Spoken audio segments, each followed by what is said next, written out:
मोगळा बाबा भयणीनो, आजच्या इवांजेलान जेजूक मारयेचो पूत म्हणटा. मार्क इवांजेलिस्ट मार्क जेजूक मारयेचो पूत. आमकां खबर आसा ती जुदेवांची सोसायटी पॅट्रियार्कल सोसायटी. ती बापायच्या नांवान ते भुरग्यांक उलोव करतात, नांव दितात. पूण जेजूचो बापूय जुजे मरण पावलो.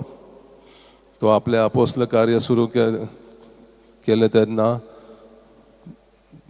ताची आवय मारिया विधवा जाल्ली. आनी देखूनच जेजूक ती विधवेची दूख कोन्न तो सोजमूंक जाता. कित्याक ताका खबर आसली जेन्ना तो मरण पावतलो तेन्ना ताची आवय विधवा जातली आनी तिका कसले दूख कोन्न त्रास भोगूंक पडटले. सो त्या नोदरान तो ही विधवेच्या आदाराक पावता. तिणें जेजू लागीं मागोंक ना ताका साल्वार कोर म्हूण, जितो कोर म्हूण.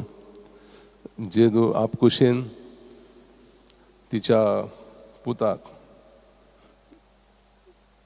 हुकूम घालता, उठ आनी चलोंक लाग.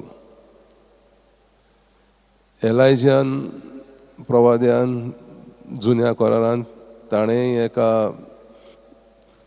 मनशाक जितो केलो. पूण कसो?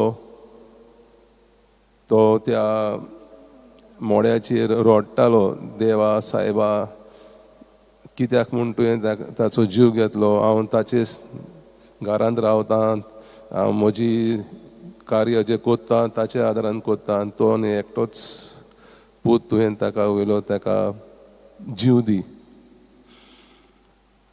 हांगा जेजू मागणें करिना, बगर हुकूम घालता, उठ आनी चलोंक लाग. जेजू खरो देव. तांचो भावार्थ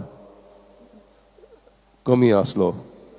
सोत खरें तो जुजेचो आनी मारयेचो पूत म्हूण, पूण भावार्थ तो खरो देव, खरो मनीस. तो मोगळा बाबा आमचो भावार्थ थीर आसा की देव आमचो सोडवणदार जेजू, आनी आमी ताचे भाशेन जावंक आजची दोनूय वाचपां आमकां उलो मारतात.